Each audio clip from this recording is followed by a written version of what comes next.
அனைவருக்கும் வணக்கம். சனாதன தர்மம் அப்படின்னா என்ன? சனாதன தர்மத்தை ஒழிக்க வேண்டுமா? சனாதன தர்மத்தை ஒழிக்க முடியுமா? அப்படிங்கிறத பற்றி நம்ம பார்க்கலாம். காலத்தை கடந்து நிலைத்து இருக்கக்கூடிய ஒரு வாழ்வியல் முறை, இதுதான் சனாதன தர்மம் அப்படின்ட்டு சனாதனவாதிகள் சொல்கிறாங்க. அப்படி ஒரு வாழ்வியல் முறை இருக்கா அப்படின்னா, ஆமாம், அதை தான் நம்மளுடைய நோக்கம். காலத்தை கடந்து அனைவரும் சண்டை சச்சரவு இல்லாமல் அமைதியாக வாழக்கூடிய ஒரு வாழ்வியல் முறை அப்படிங்கிறது நமக்கு தேவை. இப்போதைய வாழ்வியல் முறையில் சில தவறுகள் இருந்தால் அதை திருத்தி கொண்டு அமைதியான ஒரு வாழ்வியலை நோக்கி நகர வேண்டும். இதுதான் எல்லோருடைய நோக்கமும். எல்லோருடைய மதங்களும் அதைத்தான் சொல்லும். இஸ்லாம், கிறிஸ்தவம், ஹிந்து அப்படிங்கிற அத்தனை மதங்களும், பௌத்தம், சமணம் எல்லாமே அதைத்தான் சொல்லுவாங்க. தன்னுடைய மதம் காலத்தை கடந்து நிலைத்து இருக்கக்கூடியது அப்படின்ட்டு. அது ஒன்று தேவையான விஷயங்கள். சனாதனம் தர்மம் அப்படின்னு ஒழிக்க முடியும்னா அந்த சிந்தனையை, கருத்தியலை ஒழிக்க முடியாது. அது எல்லோருடைய விருப்பமாகவும் இருக்கும். சனாதனத்தை ஒழிக்க வேண்டும்னு சொல்லக்கூடியவர்களுடைய மனதிலும் கூட அமைதியான ஒரு வாழ்வியல் முறை தேவை அப்படின்னு தான் நினச்சிட்டு இருப்பாங்க. அப்போது ஹிந்து சனாதனம் அப்படின்னா ஹிந்து சனாதனம் அப்படின்னு சொல்கிறாங்க. அப்போ ஹிந்து வாழ்வியல் முறை சனாதனமானதா? சனாதனம் இருக்கிறதா? காலத்தை கடந்து நிலைத்து இருக்கக்கூடிய ஒன்றா அப்படின்னு நம்ம பார்க்கலாம். என்னுடைய வழிபாட்டு முறை, என்னுடைய கடவுள், என்னுடைய புனித நூல், என்னுடைய தீர்க்கு தரிசி மட்டுமே உண்மையானவர் அப்படின்னு ஹிந்து மதத்தில் எதுவுமே கிடையாது. சரிங்களா? முன்னோர்களை வழிபடுவாங்க, குலதெய்வங்களை வழிபடுவாங்க, காவல் தெய்வங்களை வழிபடுவாங்க, தொழில் சார்ந்த தெய்வங்களை வழிபடுவாங்க, வெறு தெய்வங்களை வழிபடுவாங்க.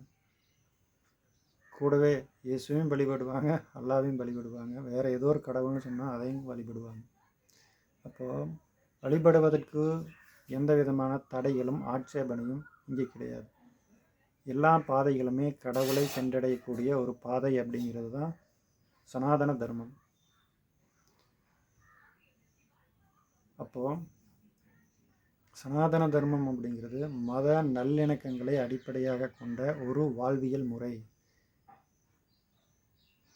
சனாதன தர்மத்தை ஏன் அழிக்க வேண்டும், ஒழிக்க வேண்டும் அப்படின்னு சொல்கிறாங்க? அவங்க என்ன சொல்கிறாங்கன்னா, ஜாதிய ஏற்றத்தாழ்வுகளை நிலைத்து இருக்கக்கூடியதாக இந்த வர்ணாசிரம முறை ஹிந்து அது சனாதன தர்மம் அமைப்பு இருக்கிறது அப்படின்ட்டு. இதில் அவர்கள் சொல்லக்கூடியதுக்கும் சனாதனவாதிகள் சொல்லக்கூடியதுக்கும் நிறைய வேறுபாடு இருக்குது. வர்ணாசிரமம் அப்படிங்கிறது தான் எந்த தொழில் செய்கிறோமோ அதன் அடிப்படையில் அவர்களுடைய இடம் இருக்குது.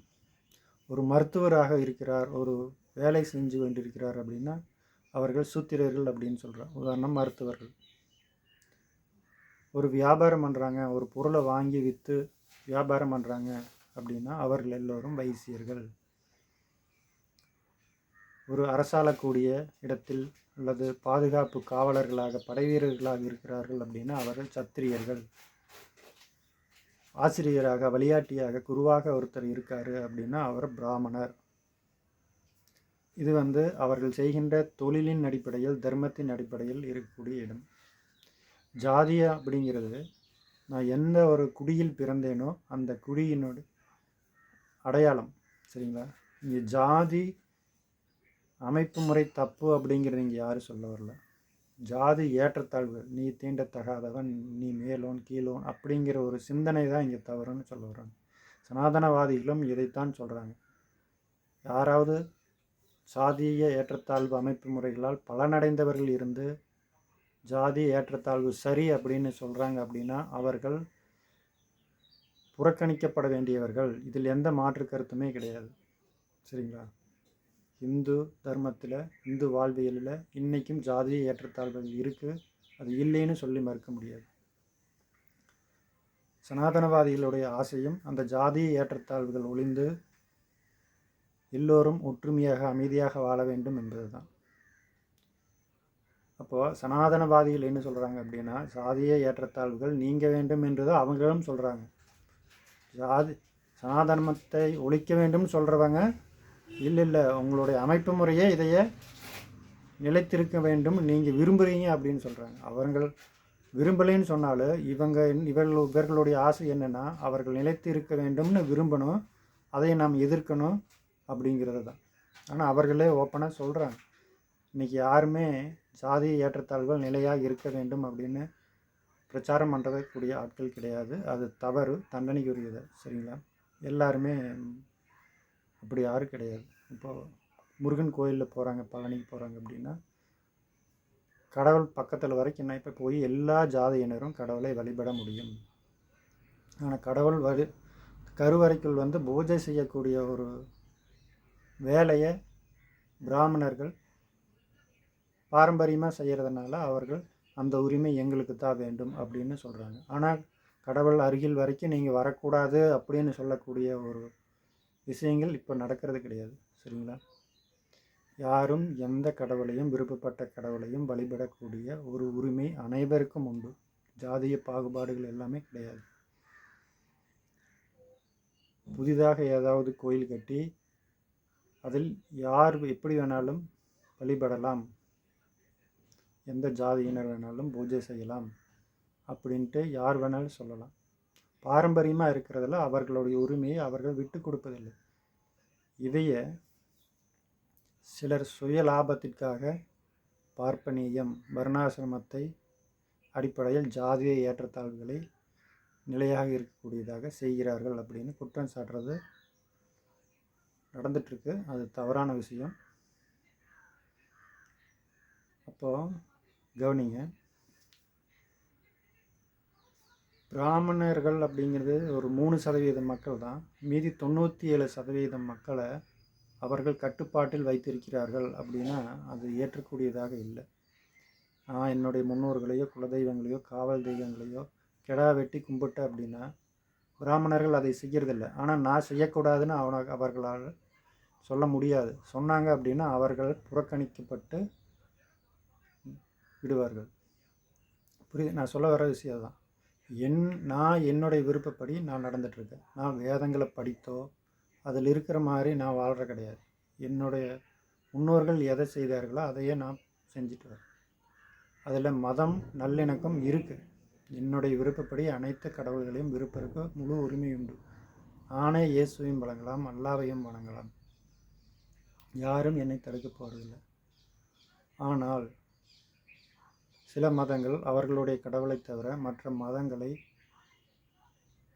எதிரியாகவோ அவமரியாதை செய்தாகவோ பகையாகவோ நினைத்து கொண்டிருப்பார்கள். ஆனால் அது மத நல்லிணக்கத்தை உருவாக்காது. புரியுங்களா? அந்த மாதிரியான ஒரு விஷயங்கள் இந்து தர்மத்தில் கிடையாது. இதுதான் வந்து சனாதன தர்மம், அனைவருக்குமான ஒரு வாழ்வியல் முறை அப்படிங்கிறது. யார் சனாதனத்தை ஒழிக்க வேண்டும்னு சொல்கிறாங்களோ, யார் மதத்தை ஒழிக்க வேண்டும் அப்படின்னு நினைக்கிறார்களோ அவர்களும் சேர்ந்து ஒற்றுமையாக வாழக்கூடிய ஒரு வாழ்வியல் முறையை சொல்லக்கூடியது தான் சனாதன தர்மம். இது காலம் கடந்து அனைவருக்கும் தேவையான ஒன்று. புரியுதுங்களா? மத நல்லிணக்கத்தை அடிப்படையாக கொண்ட ஒரு வாழ்வியல் முறை. பிராமணர்கள் இருக்கிறதுனால என்னுடைய பழைய முன்னோர் வழிபாடுகள் எல்லாமே அழிக்கப்பட்டது, ஒழிக்கப்பட்டது அப்படின்னு ஒரு காலம் வந்துச்சுன்னா இந்த பிராமணர்கள் புறக்கணிக்கப்படுவார்கள். நான் ஒரு கிறிஸ்தவனாகவோ ஒரு முஸ்லீமாகவோ என்னுடைய வாழ்வியலை மாற்றிக்கொண்டேன், மதத்தை மாற்றிக்கொண்டேன் அப்படின்னா அதில் முன்னோர் வழிபாடும் கால தெய்வ வழிபாடும் மரபு வழிபாட்டு முறைகள் எல்லாமே புறக்கணிக்கப்பட்டு வாழ்வியலும் மாறிவிடும். இப்போ புரியுதுங்களா நான் சொல்கிற விஷயம்? நான் ஹிந்துவாக இருந்தேன்னா என்னுடைய வாழ்வியல் முறை மாறாது. யாரை வேண்டுமானால் வழிபடலாம். ஆனால் அதே ஹிந்து வாழ்வியல் முறையிலிருந்து மற்ற மதங்களுடைய வாழ்வியல் முறைக்கு போயிட்டு அப்படின்னா என்னுடைய பாரம்பரியமான வழிபாட்டு முறைகள் எல்லாமே மாற்றப்பட்டுவிடும். இதுதான் சனாதன தர்மம் அப்படிங்கிறது. சனாதன தர்மத்தை ஏற்றுக்கொண்டோமே ஆனால் மத சண்டைகள் இங்கே இருக்காது. சரிங்களா? அதனால் சனாதன தர்மம் அப்படிங்கிறது தேவையான ஒன்று. காலத்தை கடந்து அனைவரும் அமைதியாக மனிதர்களாக வாழக்கூடிய ஒரு வாழ்வியல் முறை நமக்கு தேவை. அது சனாதன தர்மம் மட்டுமே அப்படின்ட்டு சனாதனவாதிகள் வலியுறுத்துகிறாங்க.